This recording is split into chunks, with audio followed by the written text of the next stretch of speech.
नमस्कार दोस्तों, स्वागत है आपका केटी वॉइस स्टोरीज चैनल में। हमारी आज की कहानी है गृहस्थी। नितिन जैसे ही घर पहुंचा, अपनी माँ को ऐसे देख उसके पैरों तले जमीन खिसक गई। उसने जल्दी से माँ को बाहर निकाला और उन्हें पानी पिलाया। तब जाकर उन्हें होश आया। सुमन जी डर के मारे अपने बेटे से लिपट गई। अपनी माँ की ऐसी हालत देखकर उसके आंसू नहीं रुक रहे थे। तभी वहां जूही भी आ चुकी थी और पर्दे के पीछे खड़ी होकर चुपचाप सारी बातें सुन रही थी। जूही को देखते ही नितिन का खून खोल उठा और उसने दो थप्पड़ जूही के गाल पर जड़ दिए। आज तक उसने जूही की हर गलती माफ की थी, लेकिन आज उसने अपनी हद पार कर दी। हिम्मत कैसे हुई तुम्हारी मेरी माँ के साथ ऐसा करने की? इतने में जूही के माता पिता भी घर आ चुके थे। नितिन ने ही उसके मम्मी पापा को फोन करके बुलाया था। जब उन्हें भी अपनी बेटी की हरकतों का पता चला तो उन्हें भी जूही पर बहुत गुस्सा आया। अपनी माँ को गुस्से में देखकर जूही के हाथ पैर कांपने लगे थे। एक वही थी जिसे जूही डरती थी। उसकी मम्मी ने खींचकर दो तमाचा उसके गाल पर जड़ दिया। बेशरम, शर्म नहीं आई तुझे ऐसा करते हुए? पापा, देखिए ना कैसे माँ मुझ पर हाथ उठा रही है। खबरदार, अगर मुझे पापा कहा तो मर गया तेरा पापा तेरे लिए। मेरे ही लाड प्यार की वजह से तू इतना सर पर चढ़ गई है। सही कहती थी तेरी माँ कि बेटी की हर गलतियों को हल्के में मत लिया करो और ना ही उसे ज्यादा सिर पर चढ़ाया करो। पर मैं ही उसकी बातों को अनदेखा कर दिया करता था। लेकिन बस अब और नहीं। तूने मां सम्मान समधन जी की ऐसी हालत कर दी। अरे, जिसने तुझे बेटी से भी बढ़कर प्यार किया, उसके साथ ऐसा करते हुए तेरे हाथ नहीं कांपे? तेरी रूह ने तुझे धिक्कारा नहीं? इस गलती की तुझे माफी नहीं, सजा मिलेगी। और यह मत सोचना कि तुझे अपने माँ बाप के घर में शरण मिल जाएगी, क्योंकि वहां तेरी भाभी तुझे एक पल के लिए भी रुकने नहीं देगी। अपने पापा की बातें सुनकर उसके होश उड़ गए। उसने कभी नहीं सोचा था कि हर गलतियां माफ करने वाले उसके पापा उसका ही साथ छोड़ देंगे। सुमन जी ने अपने बेटे की शादी बहुत ही धूमधाम से की थी।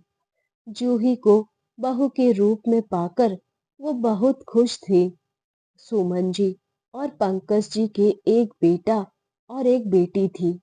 बेटी बड़ी थी, उसकी शादी हो चुकी थी, इसलिए वह जूही को बेटी जैसा ही प्यार करती थी। जूही भी सुमन जी के साथ काफी घुल मिल गई थी। उसकी माँ के जैसा ही सम्मान वह प्यार देती थी। मार्केट जाना हो या किसी के घर, दोनों सास बहू मिलकर जाती थी। सभी पड़ोसी सुमन जी को यही कहते थे कि तुम बड़ी किस्मत वाली हो जो इतनी अच्छी बहू मिली है। शादी के कुछ दिन बाद सब कुछ अच्छा था, पर शायद ईश्वर को सुमन जी की खुशियां मंजूर नहीं थी। उनके पति को अचानक हार्ट अटैक आ जाने की वजह से वह सुमन जी को इस दुनिया में अकेला छोड़कर चले गए। ससुर के जाने के बाद जाने क्यों जूही का स्वभाव बदल सा गया। अब तो रोज उसकी कोई ना कोई नई डिमांड होती थी। घर के कामों में भी वह ज्यादा दिलचस्पी नहीं दिखाती थी।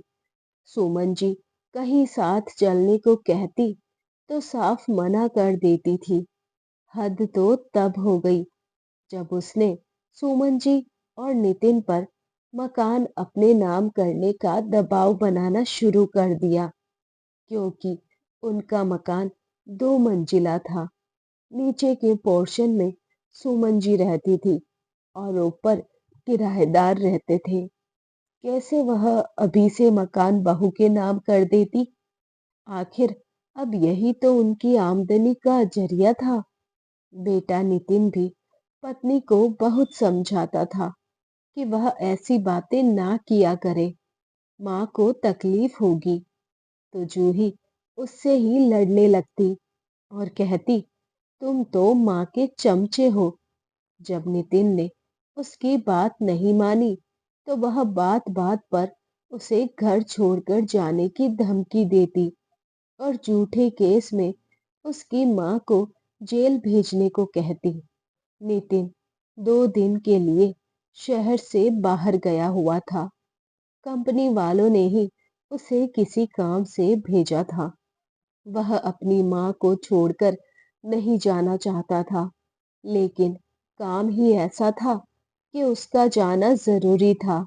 नितिन के जाने के बाद जूही ने सही मौका देखा और सुमन जी पर पुलिस केस कर दिया। उन्हें घरेलू हिंसा के केस में अंदर करवा दिया। सुमन जी ने बहू के बहुत हाथ पैर जोड़े, लेकिन उसने उनकी एक न सुनी। मोहल्ले वालों ने सुमन जी की मदद करने की कोशिश की, मगर उन्हें भी जूही ने धमकी देकर चुप करा दिया। फिर किसी को दोबारा आगे आने की हिम्मत ही नहीं हुई। कॉलोनी में सबको जूही यही कहती फिरती थी कि मैं इस परिवार को कोर्ट में ले जाऊंगी, उनके नाको चने चबाऊंगी। जूही ने आए इस बदलाव जूही में आए इस बदलाव को देखकर सुमन जी दुखी तो थी ही, पर कहीं ना कहीं हैरान भी थी कि आखिर उनके प्यार में ऐसी क्या कमी रह गई जो उनकी बहू उनके साथ ऐसा व्यवहार कर रही है। उस पर दौलत का ऐसा भूत सवार हो गया था कि वह अपनी सारी लोक लाज ही भूल गई थी। सबके सामने वह यही कहती फिरती, यह बुढ़िया पता नहीं कब मरेगी। वह बेचारी चुपचाप खून के घूंट पीकर रह जाती थी और बेटे से कुछ नहीं बताती कि वह पूरे दिन थक का हारा घर आता है। उसे बताकर वह परेशान नहीं करना चाहती थी। 2 दिन बाद जब नितिन घर पहुंचा, तो किसी मोहल्ले वाले ने उसे पूरी जानकारी दी। उसे यह तो पता था कि जूही हमेशा बात बात पर उसे धमकी देती थी, लेकिन वह सच में ऐसा कर देगी, यह उसने सपने में भी नहीं सोचा था। घर पर देखा तो जूही ताला लगाकर अपने दोस्तों के साथ पार्टी करने गई थी। नितिन तुरंत थाने पहुंचा। वहां अपनी माँ को भूखा प्यासा रोता बिलखता देखकर नितिन की आंखों से आंसू की धारा बह निकली। उसने तुरंत अपने दोस्त को फोन किया। इसके पापा आर्मी में मेजर थे और उनकी वजह से माँ को थाने से बाहर निकाला और घर लेकर आ गया। घर आकर माँ बेटे की आंखों से आंसुओं का सैलाब निकल पड़ा। बहुत देर से माँ बेटे एक दूसरे के गले लगकर रोते रहे। फिर सुमन जी भरे गले से बोली, बेटा तुम बहू की बात मान लो। माँ, ऐसे कैसे आपकी बात मान लूं?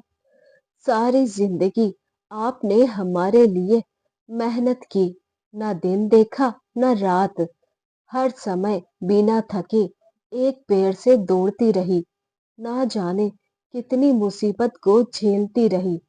अब जब आपके आराम करने का समय आया है, तो मैं आपको इस हाल में अकेला कैसे छोड़ दूं? यह बिल्कुल ही असंभव है और यह बात आप दोबारा जुबान पर बिल्कुल भी मत लाइएगा कि आपको छोड़ छाड़ कर मैं अपनी गृहस्थी अलग जमा लूं। वरना बिल्कुल भी अच्छा नहीं होगा। नितिन आंखों में आंसुओं की धारा भरे बिलखते हुए सुमन जी का हाथ पकड़कर बोला, लेकिन नितिन बेटा, इसके सिवा कोई चारा भी तो नजर नहीं आ रहा है।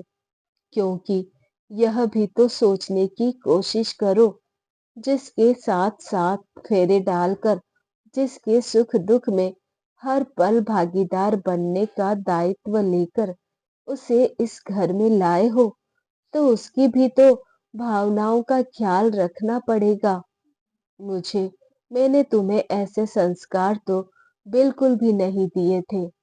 इस बात को अपने सीने में उठते गुबार की तरह सुमन जी ने दिल पर पत्थर रखकर बेटे नितिन से कहा, लेकिन माँ, आप भी यह क्यों नहीं सोचती कि चंद दिनों पहले बने रिश्तों को समझने के लिए अपनी जन्म देने वाली माँ को छोड़कर उसकी छोटी सी जिद को मान लूं? आपकी सारी बातों को मैं दिल से सम्मान दूंगा, लेकिन यह बात आपकी मैं मरते दम तक नहीं मान सकता। नितिन ने बिलखते हुए अपना सर सुमन जी की गोद में रख दिया। खबरदार नितिन, जो यह मरने वाली बात दोबारा जुबान पर ली तो, वरना उससे पहले तुम मेरा मरा हुआ मुंह देखेगा।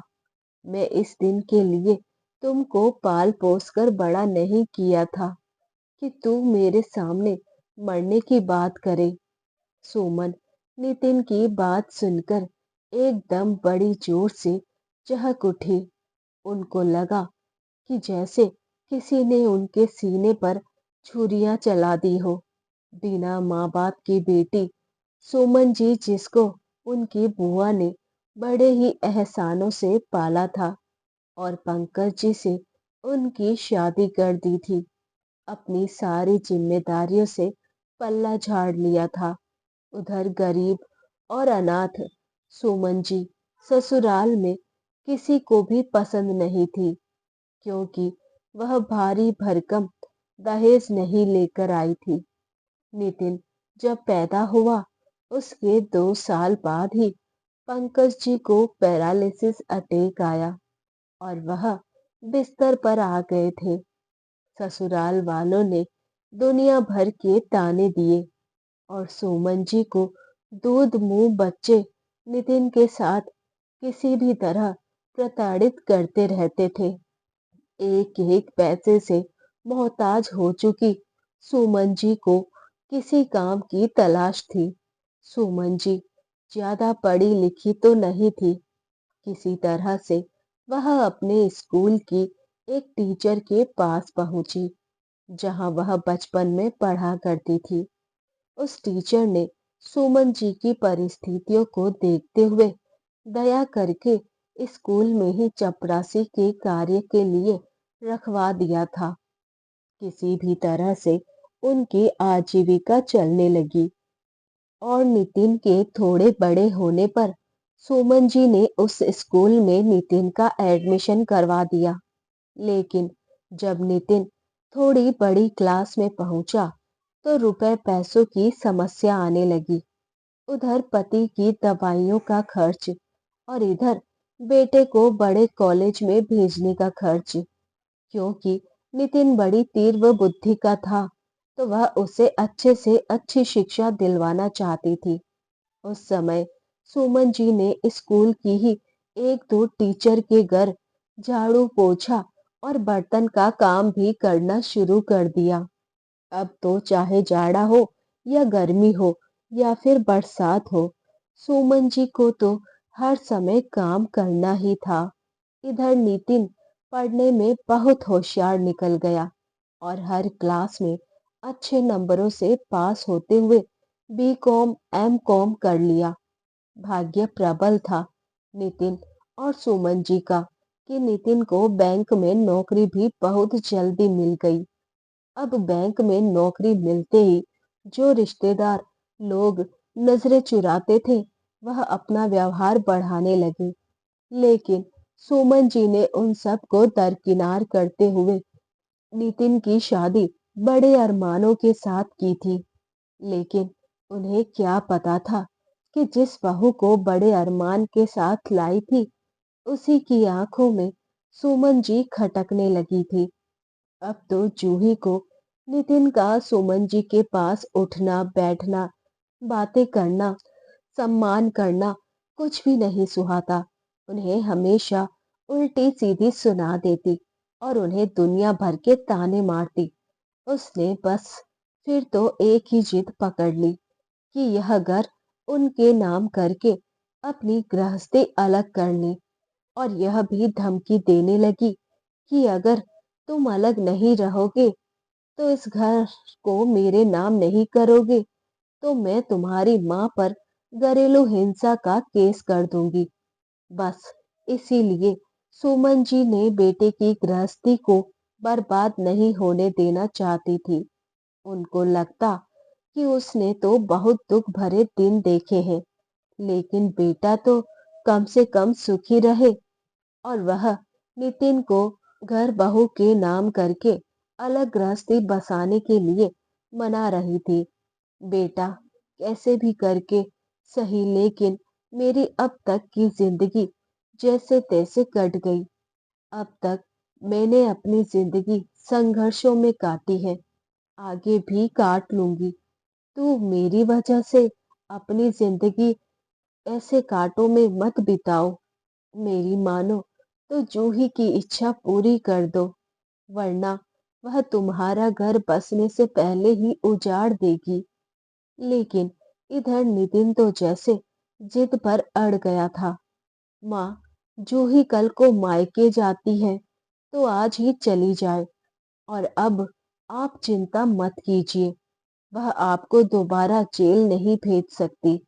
लेकिन मैं अपने सपने में भी आपसे अलग होने के बारे में सोच भी नहीं सकता।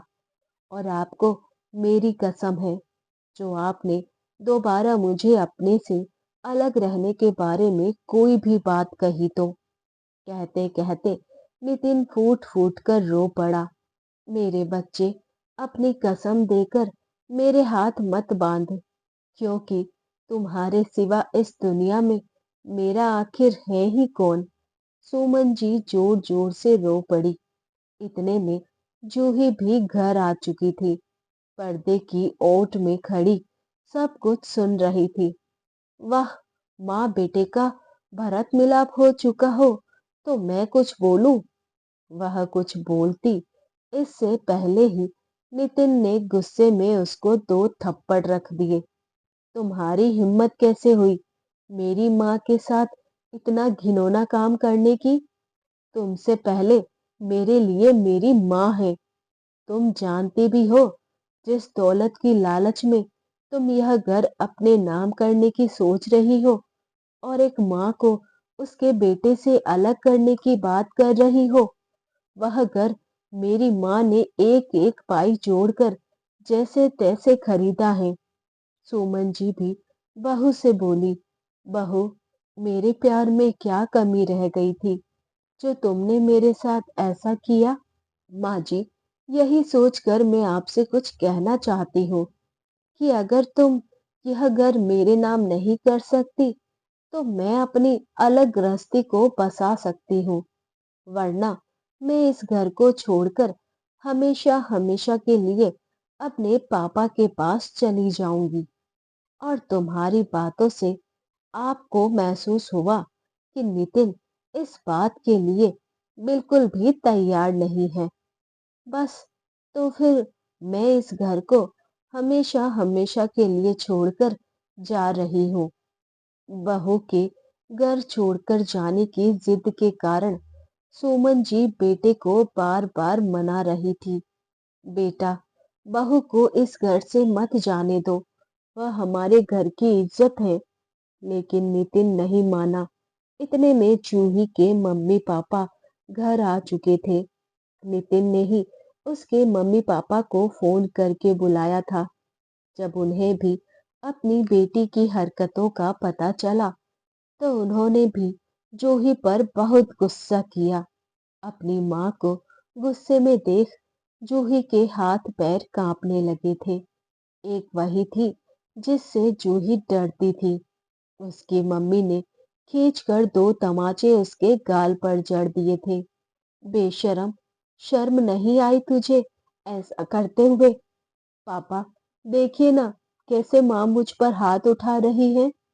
खबरदार, अगर मुझे पापा कहा तो मर गया तेरा पापा तेरे लिए। मेरे ही लाड प्यार की वजह से तू इतना सर पर चढ़ गई है। सही कहती थी तेरी माँ कि बेटी की हर गलतियों को हल्के में मत लिया करो और ना ही उसे ज्यादा सिर पर चढ़ाया करो। पर मैं ही उसकी बातों को अनदेखा कर दिया करता था। लेकिन तेरी इस घिनौनी हरकत के लिए मैं भी तुझे कभी भी माफ नहीं करूंगा। आज तूने मेरा सर शर्म से झुका दिया है। सुमन जी ने तुम्हें अपनी बेटी की तरह प्यार किया और तूने उन्हें ही इज्जत को तार तार कर दिया। सुमन जी से जूही के मम्मी पापा ने हाथ जोड़कर माफी मांगी और उसका सामान बांधा और हाथ पकड़कर उसे खींचते हुए अपने साथ ले जाने लगे। जूही बार बार पीछे मुड़कर आशा भरी नजरों से नितिन की ओर देख रही थी। उसको पूरा विश्वास था कि नितिन उसको जाने से रोक लेगा, क्योंकि वह उससे बहुत प्यार करता था। पर नितिन ने एक बार भी भूल से जूही को रोकने के लिए नहीं कहा और अपनी माँ का हाथ पकड़कर शांति से बैठा रहा। अब तो जूही की चाल उसी के ऊपर भारी पड़ गई, क्योंकि उसने जो जाल सुमन जी के लिए बिछाया था उसमें वह खुद ही फंस गई। जूही धीरे धीरे अपनी अटैची लेकर बाहर निकल गई। नितिन ने सुमन जी का हाथ कसकर पकड़ लिया और सुमन जी ने भी उसको बड़े दुलार से चिपका लिया। मेरे बच्चे, मेरे लाल, बेकार की दुनिया बच्चों को बदनाम करती है कि बहू के आने के बाद बेटा बदल जाता है। लेकिन मेरा बच्चा तो लाखों करोड़ों में एक है, लाखों करोड़ों में। और उसने मेरे दूध के लाज रख ली। उधर जूही की भाभी उसका घर में रहना हराम कर दिया। उसके मम्मी पापा भी कुछ नहीं कर पाते थे, क्योंकि वह भी उससे बहुत नाराज थे। इधर नितिन को एक नई जीवन साथी मिल गई थी, जिसे आगे बढ़कर माँ बेटे के रिश्ते का सम्मान किया और अपनी सास की खूब सेवा की। नितिन भी अपनी दूसरी पत्नी के साथ बहुत खुश था, क्योंकि वह उसकी माँ की खूब सेवा करती थी। तो दोस्तों, ये थी हमारी आज की कहानी। उम्मीद करती हूँ पसंद आई होगी। ऐसी ही और कहानियाँ सुनने के लिए बने रहिए हमारे साथ। अपना प्यार और सपोर्ट दीजिए। चैनल पर नए हैं तो सब्सक्राइब कीजिए। धन्यवाद।